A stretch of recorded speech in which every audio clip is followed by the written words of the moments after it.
आप देख रहे हैं सैन्य सारांश चैनल। हाय हेलो नमस्ते, स्वागत है आपका हमारी रात की वीडियो में। स्वागत करते हैं आपका आज की इस रिपोर्ट में। आज तारीख है 20 दिसंबर, जी हाँ 20 दिसंबर 2025 की। आज की वीडियो में हमारे पास बात करने के लिए वापस से एक बार बहुत सारी खास बातें हैं, बहुत सारी रोचक बातों की चर्चा करेंगे। वीडियो पसंद आए तो लाइक करना मत भूलिएगा। पूरी वीडियो जरूर देखिएगा क्योंकि मैं ज्यादातर इंपॉर्टेंट बातें वीडियो के बीच में ही चर्चा करता हूँ स्टार्टिंग में, क्योंकि मेरा एक सीक्वेंस रहता है। मैं एक ही फिक्स्ड पैटर्न को फॉलो करता हूँ क्योंकि मैं एक बहुत आलसी इंसान हूँ। और इसी के साथ हम शुरुआत करते हैं। Boeing P-8A Poseidon. पहली खबर यह है कि अमेरिका के जो एंटी सबमरीन और इंटेलिजेंस प्लेन है ये वापस से डिप्लॉय हो चुके हैं। और अगर आप ध्यान से देखें तो ये क्राइमिया और रूस का जो क्रास्नोदार इलाका है, नोवोरोसियास्क नाम से जो पोर्ट सिटी है, बंदरगाह है, और क्राइमिया, इस इलाके के बहुत पास ये इंटेलिजेंस प्लेन उड़ रहे थे। ये अमेरिकन P-8A पोसाइडन है जो कि जानकारियां इकट्ठी करने के काम में आते हैं और एंटी सबमरीन वॉरफेयर के काम में भी आते हैं।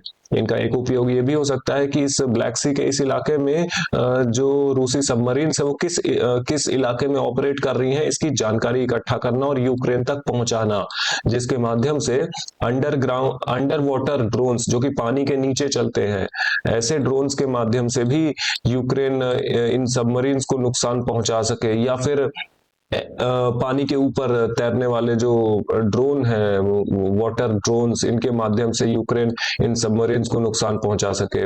इसलिए मैं बार बार एक चीज कहता हूं अक्सर कि अमेरिका की बात पर कभी भी भरोसा नहीं करना चाहिए। इस दुनिया में किसी खराब से खराब देश की बात पर भरोसा किया जा सकता है। एक बार को पाकिस्तान पर भी भरोसा किया जा सकता है, जी हाँ, लेकिन अमेरिका की बात पर भरोसा नहीं किया जा सकता किसी भी स्थिति में। अब मिसाइल स्ट्राइक, ओडेसा इलाके में ये एक ब्रिज है, मैं आपको दिखाता हूँ। यहाँ पर मिसाइल हमला हुआ है। वैसे तो इसके बहुत हाई क्वालिटी फुटेजेस नहीं निकल कर आ पाए, लेकिन अगर देखने की कोशिश करें तो ये आप समझ गए होंगे कि ये कितनी कितनी भयंकर बमबारी हो रही है। एक बार और देखिए, ये एक मिसाइल में बहुत सारे वॉरहेड्स फिट करके यहाँ पर उपयोग किया गया था। और हालांकि इसका मुख्य उद्देश्य यहाँ पर इस ब्रिज को तबाह करना नहीं था, इसके आसपास के पूरे इलाके, ये बहुत सारे इलाके में मतलब बमबारी की गई थी। और यहाँ पर बहुत सारे इक्विपमेंट्स थे सेना के रखे हुए थे, शायद पहुंचाने के लिए, यूक्रेन के दूसरे राज्यों में पहुंचाने के लिए यहाँ पर बहुत सारे हथियार रखे हुए थे। इनको भी तबाह किया गया था और इस ब्रिज को भी नुकसान पहुंचाया गया है, जिसका नतीजा ये हुआ कि इस ब्रिज को अभी के लिए रिपेयर करने के लिए इसको बंद कर दिया गया है। यहाँ से जो ट्रैफिक है ये काम नहीं कर रहा है। ये ब्रिज अब हो चुका है कुछ दिन के लिए बंद। और मेरा मानना है, मैं 99% इस बात पर श्योर हूं कि इस ब्रिज पर और मिसाइल हमले किए जाएंगे रूस के द्वारा और इसको तबाह किया जाएगा पूरी तरीके से। इसके दो कारण है। पहला कारण है मोल्दोवा और रोमेनिया से यूक्रेन का लिंक तोड़ना, क्योंकि यहाँ पर बीच में ये जो बहुत बड़ी पानी की झील है, इसको पार करने के दो ही रास्ते हैं। पहला है ये रेल ब्रिज। यहाँ पर आप देखेंगे अगर तो एक रेल ब्रिज देखने को मिलता है। ये देखिए, मैं इस रेल ब्रिज की बात कर रहा हूँ। ये इस रेल ब्रिज से ट्रेन जाती हैं, जो कि जहां तक मुझे जानकारी है, मैं बिल्कुल 100% ये बात नहीं कह रहा हूँ, लेकिन 99% ये बात कह रहा हूँ कि ये ब्रिज ऑलरेडी या कि ऑपरेट नहीं कर रहा है क्योंकि इसको बहुत सारे ड्रोन हमलों में बहुत सारी क्षति पहुंचाई गई है, या कि मिसाइल हमलों में। क्योंकि एग्जैक्टली अब साल 2 साल की हर एक बात याद रखना बहुत ज्यादा मुश्किल हो जाता है मेरे लिए, लेकिन इस ब्रिज को भी बहुत ज्यादा नुकसान पहुंचाया गया है रूस के द्वारा।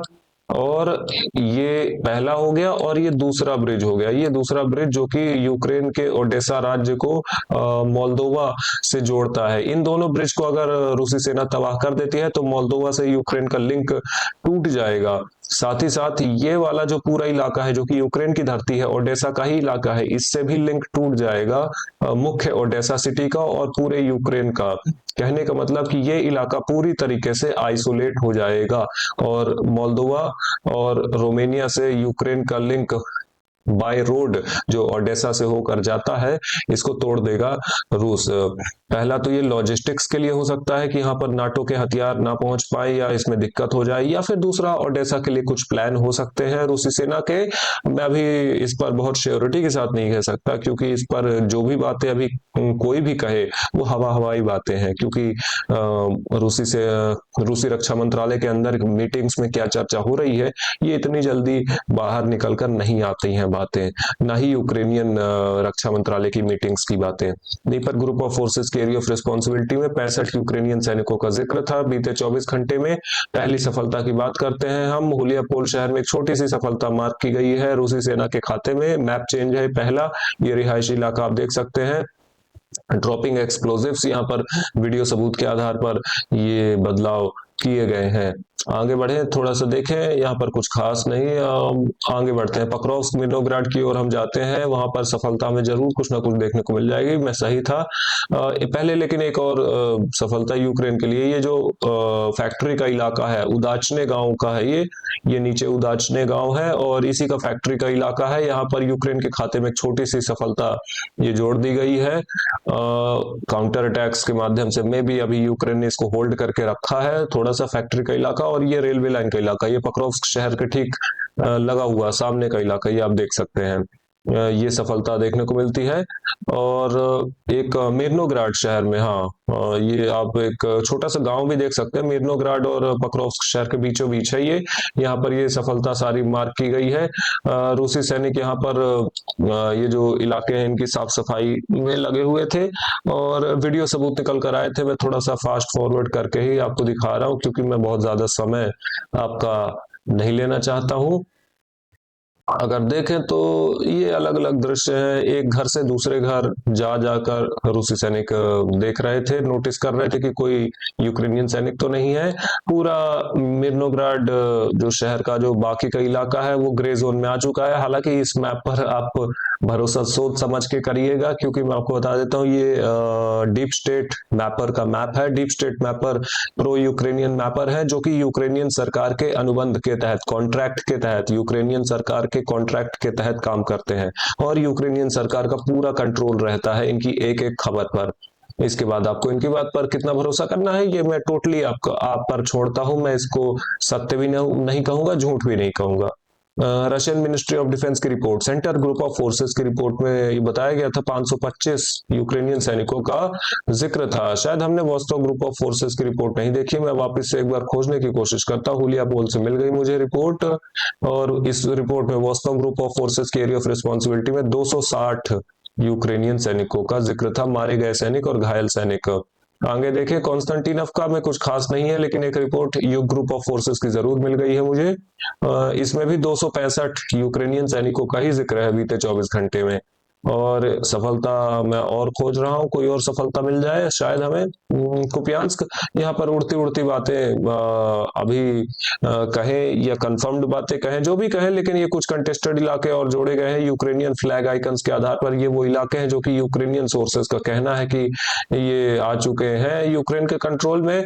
इसके वीडियो सबूत का हम इंतजार करेंगे। हालांकि कुपियांस्क के बीचों बीच से अभी यूक्रेनियन स्ट्राइक वीडियोस निकल कर आई हैं, जो कि यहाँ पर इस लाल इलाके में रूसी सैनिकों की मौजूदगी का हमें पुष्टि देती हैं, इसका कंफर्मेशन देती हैं। और ये यहीं से रक्षा मंत्रालय की रिपोर्ट ज़ेपैड ग्रुप ऑफ फोर्सेस के लिए, इसको एक बार और लोड करता हूं, लोड हो जा जल्दी। 3 2 1 इसमें 240, हाँ 240 यूक्रेनियन सैनिकों का जिक्र है। लास्ट में हम पढ़ेंगे नॉर्थ ग्रुप ऑफ फोर्सेस की रिपोर्ट में भी, हाँ नॉर्थ ग्रुप ऑफ फोर्सेस की रिपोर्ट अगर देखें तो इसमें 200 यूक्रेनियन सैनिकों का जिक्र था बीते 24 घंटे में। आगे बात करते हैं, मे भी यहाँ पर एक सफलता, अच्छा हाँ ये एक सफलता देखने को मिली है, इसका जिक्र भी था। ये जो गांव आप देख पा रहे हैं, एक ही गली का गांव है, इसका नाम आप पढ़ भी पा रहे होंगे और थोड़ा जंगल का भी इलाका है, क्योंकि जंगल का इलाका इसी गांव के अंतर्गत आता है। ये नॉर्थ ग्रुप ऑफ फोर्सेस ने अपने कब्जे में ले लिया है। इसका आधिकारिक पुष्टि निकल कर आई थी, इस बात की आधिकारिक पुष्टि यानी कंफर्मेशन दिया गया था रूसी रक्षा मंत्रालय के द्वारा, और ये नॉर्थ ग्रुप ऑफ फोर्सेस के अंतर्गत आता है। मैं आपको एक बार और दिखाता हूँ रिपोर्ट। ये गांव का इलाका तो मैंने आपको दिखाई दिया, ये सुत्जा फ्रंट लाइन से बहुत नीचे आता है। मैं अगर रिपोर्ट आपको दिखाऊं तो ये देखिए, हाँ इसमें लिखा है as a result of resolute actions unit of sever group of forces यानी north group of forces liberated this गांव इन सुमी रीजन। यही गांव जो था मैंने आपको अभी दिखाया था, ये रूसी रक्षा मंत्रालय की रिपोर्ट में इसका जिक्र था। एयर डिफेंस फोर्सेस की रिपोर्ट अब देखें, 27 यूक्रेनियन ड्रोन एक रिपोर्ट में इसमें जिक्र है, और दूसरी रिपोर्ट में है जिक्र 36 और 27 अगर हम देखें तो 63 ड्रोन्स हो जाते हैं। ये मार गिराए गए थे रूसी एयर डिफेंस सिस्टम के द्वारा। एक्चुअल नंबर ऑफ ड्रोन्स जो यूक्रेन ने मारे थे ये इससे ज्यादा हो सकते हैं, बिल्कुल हो सकते हैं, क्योंकि कोई भी air defence system 100% accurate 100% accurately काम नहीं करता है। कुछ ड्रोन्स हमेशा छूट जाते हैं हर एयर डिफेंस सिस्टम के द्वारा। The Russian ministry of defence has been authorised to terminate, रूसी रक्षा मंत्रालय को ये इजाजत दे दी गई है पुतिन के द्वारा कि अगर रूसी रक्षा मंत्रालय को ठीक लगता है, उचित समझ में आता है, तो जो यूरोपीय देशों के साथ कुछ मिलिट्री कोऑपरेशन एग्रीमेंट हैं रूस के इतिहास से कुछ सालों पहले से चल रहे हैं, उनको टर्मिनेट किया जा सकता है। ये अभी तक किया नहीं गया था क्योंकि रूसी रक्षा मंत्रालय को इसके लिए सरकार की अनुमति की जरूरत होती है, मेन लीडर की अनुमति की जरूरत होती है। मैं क्या कह रहा हूँ आप समझ गए होंगे।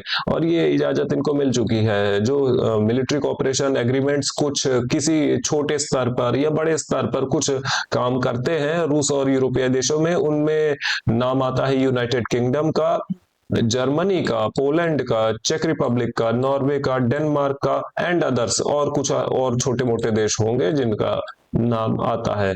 सर्गेई लैवरोव इन्होंने कुछ बातें बताई थी। रूस को कोई जानकारी नहीं है कि क्या जेलेंस्की और अमेरिकन मीटिंग का रिजल्ट निकला और यूरोपियन मीटिंग का रिजल्ट निकला, इसके बारे में रूस को कोई जानकारी नहीं है। मैं अपनी बात एक और ऐड करूं इनकी बात में, तो रूस को कोई इंटरेस्ट भी नहीं है जानने में, क्योंकि रूस जानता है कि यह युद्ध खत्म नहीं होने वाला है। यूक्रेन नहीं खत्म होने देगा, ना ही यूरोप खत्म होने देगा। आप भी ये बात जानते हैं अगर आप हमारी वीडियोस देखते हैं। तो मारिया जखरोवा ये रूसी विदेश मंत्रालय की स्पोक्स पर्सन है। इनके द्वारा आधिकारिक रूप से कहा गया था कि यूरोपियन काउंसिल का जो फैसला है और फंडिंग देने का, जो कि हमने पिछली वीडियो में जिक्र किया था, इसका ठीक इस वीडियो के पिछली वाली वीडियो में इसका जिक्र किया था हमने, वो फैसला स्पष्ट बताता है कि Russophobes in the European Union don't need peace in Ukraine. Russophobe का एक लाइन में मतलब बता देता हूं मैं, अगर किसी को नहीं पता। रूसोफोब का मतलब है ऐसा व्यक्ति जो कि रूस का नाम सुनते ही, रूस देश का जैसे ही नाम आता है, रूस शब्द या रशिया शब्द सुनते ही उसके अंदर खौफ पैदा हो जाता है, उसको कहते हैं रूसोफोब। ये कह रही थी गैसोलीन शॉर्टेज, पेट्रोल की कमी है, पेट्रोल डीजल, खैर बिजली की भी कमी है, हर चीज की, हर जरूरी चीज की कमी है। और एक रोचक वीडियो यहाँ पर यूक्रेन को ही यूक्रेन की भाषा में उत्तर दिया गया रूस के द्वारा। यूक्रेन के द्वारा अक्सर ऐसी टैक्टिक्स अपनाई जाती हैं इस युद्ध में फ्रंट लाइन पर कि एक यूक्रेनियन ड्रोन को यूक्रेनियन झंडे के साथ भेजा जाता है और एक जगह जहां पर रूसी सैनिक मौजूद है, रूस का कब्जा है, उन्हीं के इलाके में एक यूक्रेनियन ड्रोन एक यूक्रेनियन झंडा ले जाकर स्थित कर देता है और इसकी वीडियो शूट करके यूक्रेन के द्वारा सोशल मीडिया पर पब्लिश ऐसे किया जाता है कि ये देखिए इस इलाके पर हमारा कंट्रोल है। और इसी चीज का इसका उत्तर देते हुए रूस ने ये राजधानी कीव में ही कर दिया। राजधानी कीव में एक रूसी ड्रोन स्पॉट किया गया था जो कि रूस का झंडा लिए यहाँ पर घूम रहा था और इसने नीचे इसको प्लांट भी कर दिया था। और अब रूस भी यूक्रेन का मजाक उड़ाएगा कि ये देखिए हमने राजधानी कीव पर कब्जा कर लिया। एयर डिफेंस फोर्सेस की रिपोर्ट, टोटल 54 की संख्या है, जिसमें से कि 51 ड्रोन का उपयोग किया था रूस ने मारने के लिए, यूक्रेन पर हमला करने के लिए, और 3 इस्कंदर एम बैलिस्टिक मिसाइल का उपयोग किया था।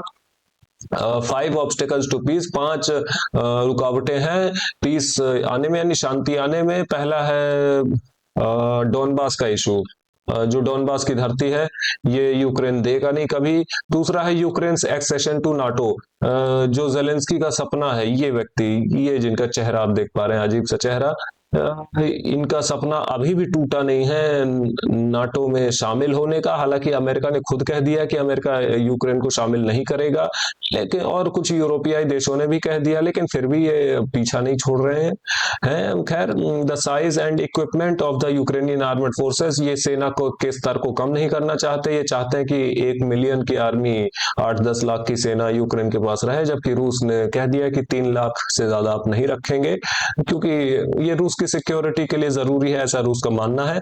कल्चरल लिंग्विस्टिक पॉलिसी, ये रूसी भाषा और रूसी कल्चर को यूक्रेन में वापस से मान्यता नहीं देना चाहते हैं, जबकि यूक्रेनियन जो एक्सेंट है और रूसी एक्सेंट, यूक्रेनियन पीपल यानी यूक्रेनियन लोग और रूसी लोगों के कल्चर में बहुत कोई खास अंतर है नहीं, ना के बराबर अंतर है, थोड़ा सा नाम मात्र का अंतर होगा।